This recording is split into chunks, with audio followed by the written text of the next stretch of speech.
എല്ലാവിധ national international ബ്രാൻഡുകളുടെ spectacle ഫ്രെയിമുകളും ഒഫ്താൽമെറ്റ് ലെൻസുകളും പ്രമുഖ ബ്രാൻഡുകളുടെ കോൺടാക്ട് ലെൻസുകളും കൃത്യതയോടെ ഡിസ്പെൻസ് ചെയ്യുന്നു. കാഴ്ചയുടെ പൊരുളറിഞ്ഞ പാരമ്പര്യം. കുന്നിക്കൽ ഒപ്റ്റിക്കൽസ്, എരമല്ലൂർ.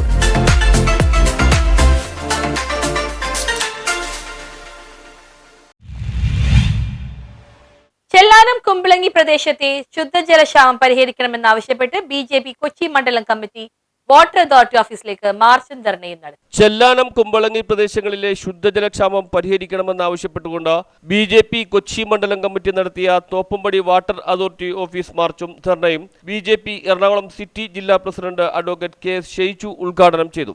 മോദി സർക്കാരിന്റെ പദ്ധതിയാണ് ജലജീവൻ മിഷൻ എന്ന പദ്ധതി. ബജറ്റിൽ അതിനുവേണ്ടി പണം വകയിരുത്തിയിട്ടുണ്ടെങ്കിൽ ആ പദ്ധതിയുടെ ഗുണഭോക്താക്കളാവാൻ ചെല്ലാനം നിവാസികൾക്കും കുമ്പളങ്ങി നിവാസികൾക്കും വൈപ്പിൻ സ്വദേശികൾക്കും മട്ടാഞ്ചേരിക്കാർക്കും എറണാകുളംകാർക്കും അതിനുള്ള അവകാശമുണ്ട് എന്ന് ഓർമ്മപ്പെടുത്താൻ ഞാൻ ഈ അവസരം വിനിയോഗിക്കുക. എന്തുകൊണ്ടാ ജലജീവൻ മിഷൻ അവർ പരാജയപ്പെടുത്താൻ വേണ്ടി നോക്കുന്നത്? പുതിയ പൈപ്പുകൾ അടിയിലൂടെ വലിക്കണം. വാട്ടർ അതോറിറ്റി പുതിയ പൈപ്പ് കൊണ്ടുവന്ന് വെള്ളമെത്താത്ത മുഴുവൻ സ്ഥലങ്ങളിലേക്കും പുതിയ പൈപ്പിടാൻ വേണ്ടി തയ്യാറാവണം. റോഡ് കുത്തിപ്പൊളിക്കണം, സ്വാഭാവികമാണ്.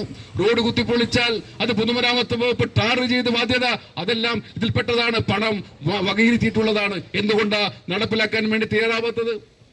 അതുകൊണ്ട് ഇവിടുത്തെ വാട്ടർ അതോറിറ്റിയുടെ ഉദ്യോഗസ്ഥന്മാര് കൊച്ചി മണ്ഡലം പ്രസിഡന്റ് KK രാജേഷ് അധ്യക്ഷത വഹിച്ചു. സംസ്ഥാന കൗൺസിൽ അംഗം NL James, Santhosh Pulickal, Francis Edgar, V Sivakumar Kammath, Reenu Harshan എന്നിവർ സംസാരിച്ചു. Pankajakshi Viswanathan, Neethu Santhosh, AV Gopi, CK Omana, Vipin TV, Seena Sathyaseelan, Sreenivasan, Manuel TR, Roshan, VD Lijimon, S Seetharam, Rani Shane തുടങ്ങിയവർ നേതൃത്വം നൽകി.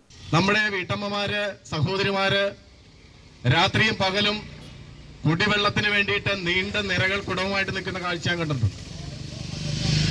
അപ്പൊ ഒരു വശത്ത് കായലും ഒരു വശത്ത് കടലുമുള്ള ചെല്ലാനം ഭാഗത്ത്, ഉപ്പുവെള്ളത്തിന്റെ സാന്ദ്രത വളരെ കൂടുതലുള്ള ചെല്ലാനം ഭാഗത്ത് അന്ന് തുടങ്ങിയ കുടിവെള്ള ക്ഷാമം അല്ലെ കുടിവെള്ളത്തിന് വേണ്ടിയുള്ള രോദനം ആവശ്യം അത് ഇന്നും പരിഹരിക്കാൻ കഴിഞ്ഞിട്ടില്ല എന്ന് പറയുമ്പോ ഈ നാട് എങ്ങോട്ടാ പോകുന്നതിനെ കുറിച്ച് നമ്മൾ ചിന്തിക്കണം.